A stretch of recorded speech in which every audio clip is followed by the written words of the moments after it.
¿Qué tal, queridos amigos de la Iglesia de Salcedo? Qué bueno que en esta oportunidad nos podamos encontrar por la gracia de Dios a través de este medio. Y bueno, sabiendo que a Dios no se le escapa ningún detalle. Qué bueno que se hagan preguntas y que nos hagamos preguntas y que esas preguntas nos lleven a buscar la respuesta en la palabra de Dios, solo en la palabra de Dios, y que esas respuestas nos lleven a convicciones de vida. Me propusieron una pregunta difícil y gracias por ella porque me anima en nuestra vida, que es victoria sobre el pecado. ¿Se puede tener victoria sobre el pecado? Yo quería hablar de 4 cosas, 4 elementos, 4 fundamentos, que podríamos así decirlos, que nos van a hacer bien con este tema, para poder todos juntos llegar a una respuesta a través de estos 4 instrumentos. Y en primer lugar vamos a ver la lucha. Vamos a ver que la lucha del cristiano para fundamentar su santidad es una lucha. En segundo lugar vamos a ver la labor que hay que trabajar. En tercer lugar los límites. Y en cuarto lugar revisar el concepto de la libertad.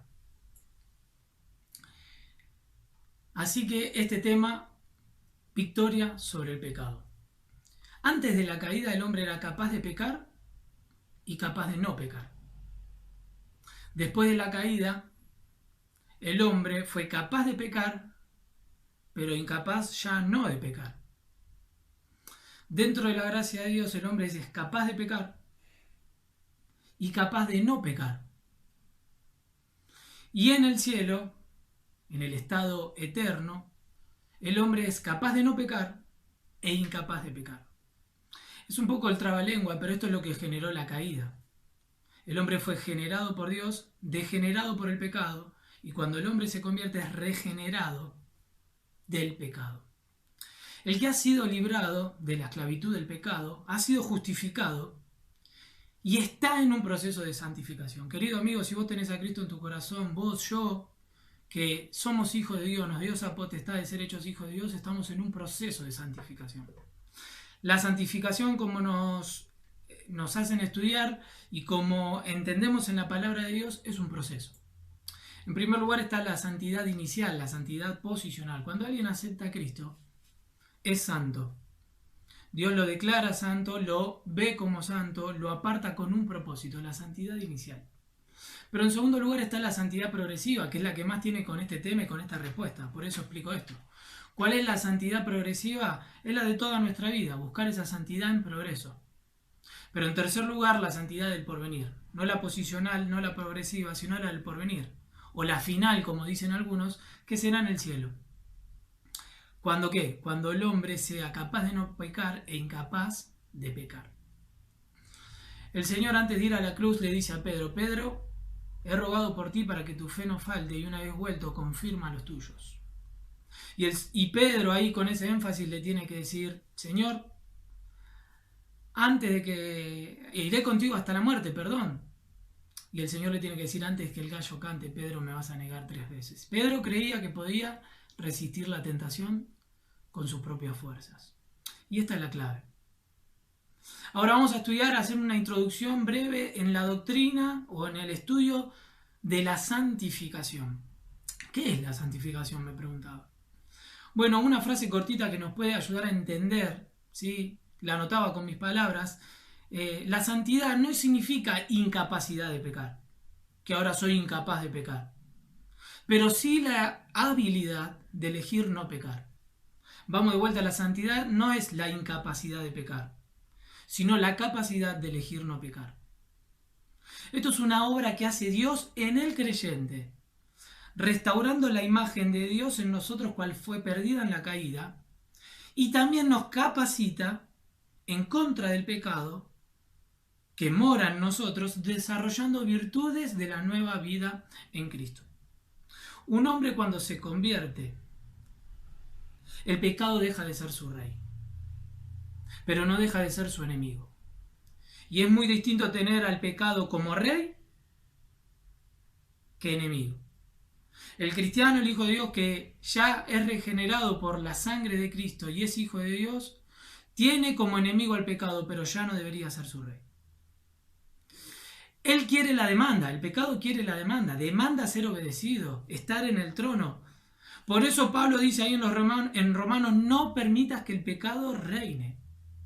Ahora, para entrar en estos 4 puntos, en estas 4L que vamos a ver, como para finalizar esta introducción, hermanos, creemos que la gracia de Dios y el poder de su gracia nos ha libertado para salvación, pero es el mismo poder que nos puede libertar del pecado.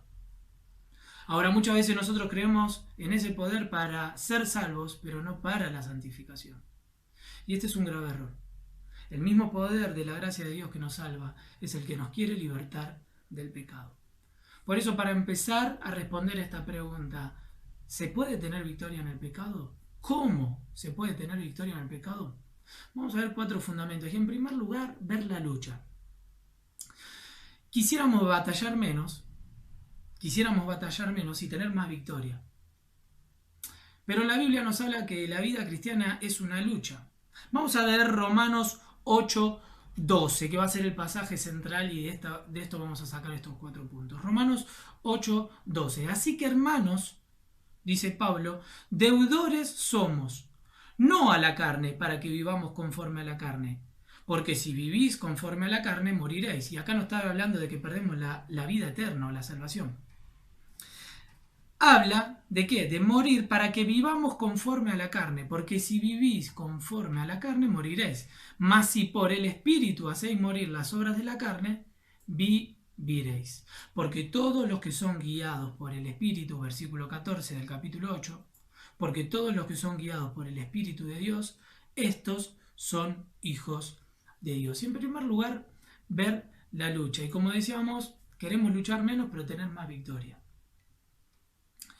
Y antes de considerar la lucha, tenemos que profundizar en qué somos en nuestra nueva identidad. La forma de escribir de Pablo, no me canso de decirlo porque es algo que nos hace entrar en la parte práctica de otra forma cuando entendemos todos los principios que desarrollan sus cartas teológicos profundos, espirituales, para mostrarnos y reflejarnos las verdades bíblicas, siempre termina en la parte práctica. Y esto es lo que va a hacer en Romanos. Va a llegar al capítulo 12, donde va a empezar con la parte práctica, pero del 1 al 11 profundiza todas las verdades bíblicas, ¿sí? Esto es lo que hace Pablo. En los 11 capítulos de Romanos, antes de entrar con la parte práctica, hay 315 versículos. En esos 315 versículos solo hay 6 imperativos. 6. O sea, 309 versículos que nos hablan de nuestra nueva identidad, que somos justificados, que somos salvos por gracia, que es por medio de la fe, que no hay división entre judíos, etc. Solo 6 imperativos. Ahora en el capítulo 12, que empieza, os ruego, hermanos, por la misericordia de Dios, y empieza a desarrollar la parte práctica, finalizando hasta el capítulo 16, Romanos, Pablo ya solo en el capítulo 12 nombra 20 imperativos. Ahora, ¿qué nos dice Pablo con esto? ¿Qué debemos conocer primero? Que debemos conocer primero nuestra identidad en Cristo para que luego podamos vivir en consecuencia. Todo cristiano debe anhelar vivir luchando contra el pecado. Conociendo todas esas verdades prácticas, nos va a llevar a luchar contra el pecado. John Stott, el escritor de la Biblia que tengo acá, no la voy a levantar, dice que hay un estilo de vida que nos lleva a la muerte. Y hay un tipo de muerte que lleva a la vida. Hay un estilo de vida que muchos viven que lleva a la muerte, a la condenación. Pero hay un tipo de muerte, la mortificación del pecado, lo que teólogos escribieron, John Wesley y muchos otros, que hay un tipo de muerte que nos lleva a la vida. Ahora, ¿de qué manera podemos luchar contra el pecado? Bueno, algunas cositas rápidas. En primer lugar, con la Escritura. Pablo le dice ahí en 2 Timoteo que toda la Escritura es inspirada por Dios y es útil para enseñar, para redarguir, para corregir y para instruir en justicia, a fin de que el hombre de Dios sea perfecto, preparado para toda buena obra. Alguien dijo que a nadie le va a ir mal por seguir las Escrituras. Y es totalmente cierto. ¿A quién le puede ir mal si es guiado por las Escrituras? ¿Por qué? Porque el texto que le dice Pablo ahí a Timoteo dice que el fin de las Escrituras es hacernos hombres maduros. ¿Pero por qué? Porque nos instruye a través de la justicia. Entonces, en primer lugar, para responder esta pregunta, ¿cómo puedo tener victoria del pecado? Bueno, entendamos que es una lucha. Desde que somos minuto cero, que somos hijos de Dios, entramos en una lucha, en este proceso de santificación hasta la santificación final. Y en ese proceso que estamos de la santificación progresiva, tenemos que entender que es una lucha. Ahora, si nuestra espada no está afilada, alguien decía que, un profesor que tenía, decía que nosotros, por la Biblia, podemos entender que la vida es una lucha espiritual. Ahora, muchos la vivimos como un picnic. Depende de cada uno cómo la vivamos. A nadie le va a ir mal por seguir las Escrituras. Pablo, en segundo lugar, no solo con las Escrituras nos dice, sino que en esta lucha es una vida de entrega. Pablo le dice ahí en Tito 2:11, dice, porque la gracia de Dios se ha manifestado para salvación a todos los hombres. Enseñándonos qué, enseñando quién, la gracia de Dios es el sustantivo, enseñándonos que, renunciando a la impiedad y a los deseos mundanos, vivamos en este siglo sobria, justa y piadosamente, aguardando la esperanza bienaventurada y la manifestación gloriosa de nuestro gran Dios y Salvador Jesucristo, quien se dio a sí mismo por nosotros para redimirnos de toda iniquidad y purificar para sí un pueblo propio, celoso de buenas obras. Celoso de buenas obras. Pero no solo Pablo le dice a Timoteo que la clave era que la Escritura lo iba a hacer un hombre maduro. Y un hombre maduro sabe diferenciar y va a evitar el pecado. Pero en segundo lugar, en este tema de la lucha, no solo con la Escritura, sino que Pablo nos va a dejar otro concepto a Tito, que es la entrega. En otras palabras, que es la renuncia, enseñándonos que renunciemos. Ahora miren, Pablo no le dice a Tito que cuando seamos hijos de Dios vamos a seguir teniendo, no vamos a tener luchas. Le dice que ¿qué? Que hay que renunciar, que hay que hacer una entrega. ¿Qué es una renuncia? Entregarle a Dios aquellas cosas que me cuestan. Vamos a seguir teniendo malos deseos, queridos. Bienvenido al club. No dice que se van a acabar. De hecho, no le dice que nos tenemos que aislar, le dice que vivan en este siglo. ¿Pero de qué forma? Sobria, y esto me habla de a mí mismo, de un dominio propio. Sobria, justa hacia los demás y piadosamente. Y ahí de piadosamente ya habla en el sentido vertical, hacia Dios. Por eso la gracia de Dios me permite ser lo que yo nunca podría hacer por mis propias fuerzas. Vamos de vuelta a la gracia de Dios según este texto. Dice que me permite ser lo que yo nunca podría hacer por mis propias fuerzas. Por eso, querido, si no tenés a Cristo en tu corazón, estás luchando en el terreno del enemigo. Por más que te esfuerces, ¿por qué no acudís a la gracia de Dios? Pero a los que somos hijos de Dios, y ya estamos en esa gracia, en primer lugar, ¿cómo estamos con las Escrituras? Hay que luchar. Hay que renunciar. Pero en tercer lugar, en Romanos 6, nos dice que perseveraremos en el pecado. Perdón, no en tercer lugar, sino siguiendo con este tema de la renuncia. Pablo, en estas verdades que está diciendo en Romanos, dice, ¿perseveraremos en el pecado? En ninguna manera. Y siendo una pregunta retórica, Pablo no tenía necesidad de responderla, pero él la responde enfáticamente. Y dice, en ninguna manera. Porque lo que hemos muerto, lo que hemos vivido para Cristo, debemos morir al pecado. Por eso, en tercer lugar, no solo las Escrituras, no solo la renuncia, que es una entrega, sino en tercer lugar, el ejercicio. Tenemos que luchar con las Escrituras, con una entrega, pero también ejercitándonos. ¿De qué manera? Bueno, Pablo ya ahí le escribe a los colosenses y le dice, en Colosenses 3:5, anótense después si quieren, estudienlo todos los verbos que hay ahí. Dice, buscar y poner las cosas en la mira de arriba. Dice que tenemos que hacer morir pues lo terrenal. Dejad las cosas. Y después por último, una vez que dejamos todas las cosas, vestidos del nuevo hombre. Todas esas cosas son ejercicios. Son acciones que tenemos que hacer. Pero no dejan de ser una lucha. Pablo mismo lo dice en Romanos 7. Yo el bien que quiero hacer, eso no hago. Y el mal que no quiero hacer, eso hago. Por eso él decía que encontraba esta ley y este conflicto dentro de sí. Pero gracias a Dios que está Romanos 8:1 que dice, ninguna condenación hay para los que están en Cristo Jesús, que los que son guiados por el Espíritu. Pero Pablo reconoce que ahí hay una lucha. ¿Y cómo la vamos a vivir? Bueno, con las Escrituras, con una entrega y ejercitándolos. Solo los creyentes pueden y deben hacerlo. Ahí hay un principio doble. Que en primer lugar, solo el creyente puede mortificar el pecado. Pero que todo creyente debe hacerlo. Un principio que puede regir nuestras vidas, que siempre salen las típicas preguntas, si está bien o hacer esto y lo otro. Alguien lo explicó de esta manera, uniendo dos pasajes. Colosenses 3:17 dice, todo lo que hacéis, hacedlo como para el Señor. Y en Santiago dice, ¿está alguno alegre? Haga alabanza a Dios. Unificando estos dos podemos llegar a un principio, ¿sí?, que debe ser este tema de la lucha. Para preguntarnos, ¿puedo llegar a hacer esto? ¿Me conviene hacer esto? Un principio de que nos regule. ¿Cuál? Entre estas dos, hacernos estas preguntas. ¿Puedo hacer esto en el nombre de Cristo? Pablo le dice a los colosenses, todo lo que hagáis, hacerlo en el nombre del Señor. ¿Esto que voy a hacer, lo puedo hacer en el nombre de Cristo? ¿Puedo darle gracias al Padre por lo que estoy haciendo? En el medio de esa alegría, ¿puedo alabar a Dios y darles alabanza en eso que me genera alegría?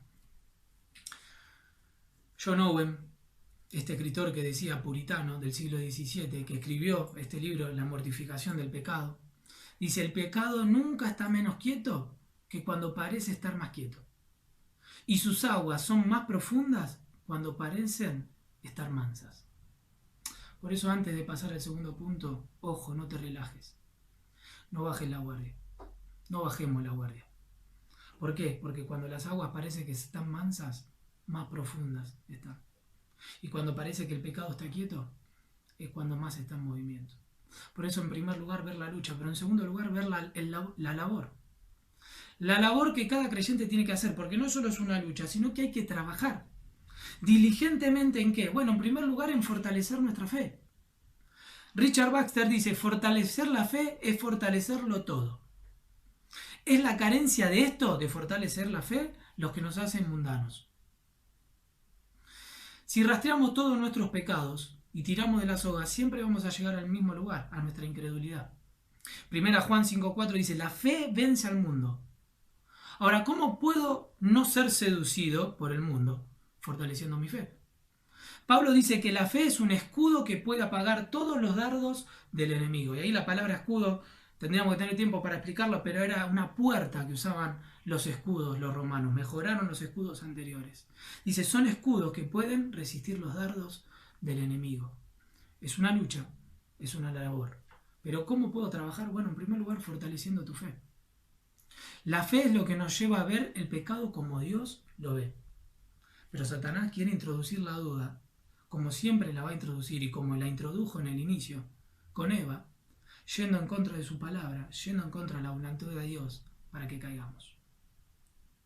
Ahora, ¿por qué a veces tenemos una fe débil? Porque no la trabajamos. Nos guiamos por nuestra propia información, por la información de afuera y no por la palabra de Dios. Hay por lo menos 3 formas de ejercitar la fe que podemos encontrar en la palabra de Dios, entre las variadas que hay.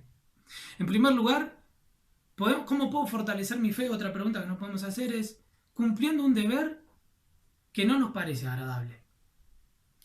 Mi sentido me dice que no tiene razón. Bueno, el ejemplo más cercano que se me viene en este último tiempo de padre es retar a mis hijas. Lo hago con mucho dolor. Cumplir un deber que nos parece que no es agradable. Ahora, ¿cómo puedo fortalecer mi fe? Cumpliendo un deber que a mi perspectiva no me parece agradable, pero que en la voluntad de Dios sí. Pero en segundo lugar, en medio de las aflicciones puedo fortalecer mi fe. Salmo 56:3 dice, en el día que temo, yo en ti confío. Pero en tercer lugar, el que más tiene que ver con este tema, en medio de las tentaciones. Cuando le creemos a Dios y no a la voz del enemigo que nos quiere desviar del camino. Eso es una tentación. Las distintas voces que van surgiendo para desviarnos del camino. Por eso, en primer lugar, no solo en este tema de la labor. ¿Cómo tener victoria con el pecado? Bueno, en primero entendamos que es una lucha. Que hay que ejercitar, que hay que entregar y que hay que estar de acuerdo en su voluntad en las Escrituras. Pero en segundo lugar es la labor. fortalecer nuestra fe, pero en segundo lugar, fundamentar nuestra mente. Satanás va acá. La batalla hoy se libera acá, en la mente. Apuntar a la mente. Si no trabajamos ahí y todo el día estamos ocupados y no frenamos un día, un ratito para reflexionar en la palabra de Dios, Satanás va a ir por ahí. Satanás va a ir por ahí. El pecado, dice, oscurece el entendimiento de las personas para que no vean el pecado en su justa dimensión. David, cuando peca con Betsabé, dice que estuvo un año apagando la alarma de su conciencia, apagando la alarma de la palabra de Dios y bajando el sentido de su culpa. ¿Por qué? Porque cuando no fundamentamos nuestra mente, empezamos a ver a la culpa, empezamos a echar la pelota afuera para que lo entendamos. Y la culpa la sacamos de sí. Por eso alguien que fundamenta su fe tiene un buen sentido de la culpa. Dios envía a Natán para decirle: tú eres aquel hombre que has pecado. Tú eres aquel hombre que ha pecado. Por eso me encanta una frase que alguien dijo, que convierte tu conciencia en un Natán. Convierte tu conciencia en un Natán, que te diga aquello que estás haciendo mal. Ahora, eso solo va a ser cuando meditamos en las verdades y vemos el pecado como Dios lo ve. Cito nuevamente a John Owen. Y él dice: trae tu pecado al Evangelio, no para buscar alivio, sino más convicción de culpa. Mirá a aquel a quien has traspasado y dile a tu alma: ¿qué has hecho? Esto es lo que devuelve al Padre, esto es lo que le devuelves al Padre por su amor. Esto es lo que le devuelves al Hijo por su sangre. Y esto es lo que le devuelves al Espíritu por su gracia. Trae a tu pecado el Evangelio, no para buscar alivio, sino más convicción de culpa. Y suena duro, ¿no? Pero el Señor Jesús se pudo juntar con esa samaritana, y después de haber sentido a esa mujer el sentido de culpa, puede tener un encuentro con el Señor y ser salvo. Y que muchos más se conviertan. Hoy hay un sentido de sacar la culpa del hombre. La culpa la tiene la sociedad, nuestros padres, cómo nos criaron. Y alguien dijo que las úlceras más peligrosas son las que no tienen dolor, pero me pueden estar haciendo mal. La señal del dolor, hermanos, es buena, para que nos lleve a buscar a Dios en arrepentimiento, como decía John Owen. Por eso, fundamenta tu mente. Fundamentemos nuestra mente con la palabra de Dios. Lo que dice ahí Pablo en Romanos: renovaos nuestra mente, renovar el entendimiento. Me encantaría tener acá el vaso y darte el ejemplo. ¿De qué? De cómo nuestra mente, con cosas sucias, si nosotros la vamos renovando, esa mente va cambiando. Pero esto es una lucha y esto es una labor. Pero en tercer lugar, con esto de la labor, focaliza el peligro del pecado. Hebreos 3, 12 y 13 dice: mirad, hermanos, exhórtense entre ustedes, ya que el engaño al pecado endurece el corazón. El pecado puede endurecer el corazón y generar esos callos. Que la palabra de Dios, que el consejo de hermanos espirituales no penetren y no puedan generar cambios. Por eso, en tercer lugar, en este tema de la labor, focalicemos el peligro del pecado. ¿Cómo vemos al pecado? Siempre me encanta decirlo así cuando hablo con los chicos, de que si vemos al pecado como el perrito bueno, ese perrito bueno nos va a terminar comiendo. La meta del pecado es llevarte a lo peor. Y nunca te va a mostrar el precio real de entrada. Y lo vas a terminar pagando más caro de lo que te lo vendió al inicio. Porque el pecado promete libertad, pero lo único que puede dar es esclavitud. Por eso, ¿cómo están estos fundamentos? Focaliza el peligro del pecado. Proverbios 16:3 dice: con misericordia y verdad se corrige el pecado, y con el temor de Jehová los hombres se apartan del mal. Ahora, ¿cómo puedo focalizar el peligro del pecado? Bueno, teniendo temor de Dios. Si yo no tengo la imagen correcta de Dios, no voy a poder tener la imagen correcta del pecado. José puede huir de la mujer de la esposa de Potifar cuando aún nadie lo veía. Él se podría haber acostado con ella, pero él tenía una convicción firme. Y le dice: ¿cómo voy a hacer este mal ante mi Dios? ¿Por qué? Porque él tenía focalizado el peligro del pecado y tenía una imagen correcta de Dios. Por eso, hermanos, es una labor. ¿Queremos tener victoria contra el pecado? Hay que trabajar. Un texto que a veces está mal interpretado es: ocupaos en vuestra salvación con temor y temblor. ¿Y por qué digo mal interpretado? Porque ahí no está diciendo el escritor de que la salvación es por obras y que hay que ocuparse para ser salvo. Lo que está diciendo es que cuando ya somos salvos, nos debemos ocupar de esa salvación con temor y con temblor. Ese es el principio que debe regir al cristiano. Pero en tercer lugar, no solo la lucha, no solo la labor, vamos avanzando, los límites. En tercer lugar, los límites. Salmos 1 empieza: bienaventurado el varón que no, que no y que no. Y después termina diciendo que el que no hace estas tres cosas será un árbol plantado junto a aguas de reposo y será un árbol frondoso, firme. Ahora, ¿cuáles son las consecuencias de eso? Bienaventurado el varón que le dice que no a qué, al consejo, al camino y a la comunión. En primer lugar le dice: el que no anduvo en consejo de malos. Bienaventurado el varón que no anduvo en consejo de malos. En segundo lugar, nos habla del camino, que no solo escuchó, sino que no anduvo en camino, ni estuvo en camino de pecadores. Y en tercer lugar, que no tuvo comunión, ni en silla de escarnecedores se ha sentado. El pecado es ascendente o descendente, mejor dicho. ¿Por qué? Porque primero empezás escuchando el consejo, después caminás con ellos y terminás sentado. Por eso, en tercer lugar, para tener victoria del pecado, entendamos que es una lucha, que es una labor, pero que hay que ponernos límites. Bienaventurado el varón que no y que no. Y qué difícil que decir no. Que es difícil decir no. Hay que tener valentía para decir que no. Hay que tener coraje para decir que no. Porque el pecado es pecado hoy y hace 2000 años. Y Dios lo sigue llamando igual. Pero dice la Biblia que a lo bueno lo van a llamar malo y a lo malo bueno. Pero el cristiano que quiere vivir en victoria del pecado, le dice que no al pecado. ¿Cómo? Poniéndose límites. Job dice: hice pacto con mis ojos. ¿Cómo veré yo a una mujer? Y sigue ahí desarrollando. Tal vez tengamos que hacer pacto con nuestros ojos. Tal vez como Pablo dice: todo me es lícito, pero no todo me conviene. Todo me es lícito, pero no todo me edifica. Y Pablo viene hablando de sus libertades. Y él dice: yo no quiero utilizar mi libertad para hacer caer a alguien. Por eso termina diciendo en el Corolario, ahí en el pasaje: todo me es lícito, pero no todo me conviene. Pero es el ejemplo máximo, lo dice el Señor Jesús ahí en el Sermón del Monte. Y capaz lo más radical, y dice: si tu ojo te es de ocasión de caer, quítatelo. Por eso hay que ponerse límites. Por eso es identificar aquellas cosas que nos hacen mal. ¿Queremos tener victoria con el pecado? Es una lucha. ¿Estás luchando? Como dice Hebreos: aún no habéis resistido hasta la sangre combatiendo contra el pecado. ¿Te dejaste caer ante el primer golpe? Levántate, porque es una lucha. Pero es una labor, hay que trabajar. Sentado en la cama, todo el día en la computadora, escuchando, viendo cosas que no tengo que hacer, hablando pavadas. ¿Estaré trabajando o haciendo la labor que debo contra el pecado? Pero en tercer lugar, cuando yo ya levanté esas dos barreras, me tengo que poner límites. Externos, pero también internos.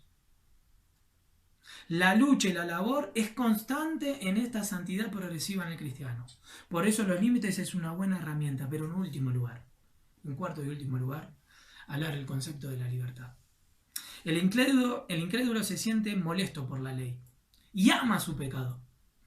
Y el creyente al revés, ama la ley de Dios y odia su pecado, aunque peca. Vamos de vuelta: el incrédulo se siente molesto por la ley. Pablo lo dice en Corintios ahí, que el que no es espiritual, el hombre natural, no puede discernir las cosas. Nos tratan de loco. Es locura la palabra de salvación. Pero el hombre de Dios, el cristiano, ama su ley y odia su pecado, aunque peca. Te hago una pregunta: ¿odias tu pecado? Mirá, acá saliendo un poco del bosquejo que me armé con el temor de Dios. Yo a veces escucho a personas que se jactan de su vida pasada. ¿Te jactás de tu vida pasada? Yo a veces ni la quiero ni nombrar. ¿Te jactás de tu vida pasada? La libertad. Si te jactás de tu vida pasada, es que tu corazón está ahí y tarde o temprano va a ir tu cuerpo. Por eso, hermanos, entendamos esto para terminar, con el ejemplo de la tierra prometida. La tierra ya era de ellos, ya estaba prometida. Pero Josué y estos hombres tuvieron que luchar para poseerla, por más que ya era prometida. Y esto es lo que nos pasa con nuestra santidad. Ya la tenemos, somos santificados posicionalmente, pero hay que luchar. Es una labor, hay que ponernos límites, pero hay que entender este concepto de la libertad. Hay que entender esto. Basta de decir eso, yo soy así, nadie me va a cambiar, yo nací así, nací en tal lugar, soy así, es mi carácter. Basta. El cristiano que quiere vivir de acuerdo a la voluntad de Dios y combatir el pecado, tiene que renunciar y ser un reflejo de él. ¿Para qué? Para poder vivir en libertad. Juan 8:32 dice, si el Hijo os libertare, seréis verdaderamente libres, y conoceréis la verdad, y la verdad los hará libres. A los que somos hijos de Dios, siempre terminar con un desafío doble. A los que somos hijos de Dios, ¿estás viviendo en esa libertad? O como Pablo le tiene que decir ahí en una carta, ¿se quieren volver a esclavizar? Ya somos libres. ¿Por qué queremos volver a Egipto? ¿Podemos tener victoria con el pecado? Sí. Pero entendamos el concepto de la libertad. ¿Cuál es el concepto de la libertad? Que el verdaderamente libre es hacer aquello, es hacer lo que debo hacer para seguir siendo libre. ¿Y qué es lo que debo hacer? Regirme por su palabra y seguir su voluntad. Nunca el hombre será más libre cuando hace la voluntad de Dios. Nunca el hombre será más esclavo cuando se aleja de la palabra de Dios. Ahora termino para los que no conocen a Cristo. Hemos hablado mucho para nosotros, para los que somos hijos de Dios. Llevémonos estos conceptos. La lucha, hay que luchar. ¿Estás en un picnic o estás en una batalla? La labor, hay que trabajar. ¿Estás trabajando? Los límites y el concepto de libertad. ¿Cuál es la libertad? La libertad no la tienen los de afuera. Verdaderamente el que es libre es el que es hijo de Dios. Por eso termino hablándote a vos, que tal vez no tenés a Cristo en tu corazón. ¿Sos libre? Te hablo de la verdadera libertad que solo puede dar Dios, porque el mundo pregona libertad, pero lo único que puede mostrar son las cadenas que lo esclavizan. Vas a querer luchar en tus propias fuerzas, ¿sí? Con estos 3 puntos, la labor, los límites, la lucha. Pero si no tenés a Cristo en tu corazón, querido, seguís esclavo. Para cumplir los primeros 3 puntos tenés que cumplir con el último. Esto es tanto para vos como para mí. Si el Hijo os libertare, seréis verdaderamente libres. ¿Querés ser verdaderamente libre? Entrégale tu vida a Cristo Jesús. Pedile perdón por tus pecados. Arrepentite. Él va a ser tu Padre y nunca más te abandonará. Que Dios te bendiga.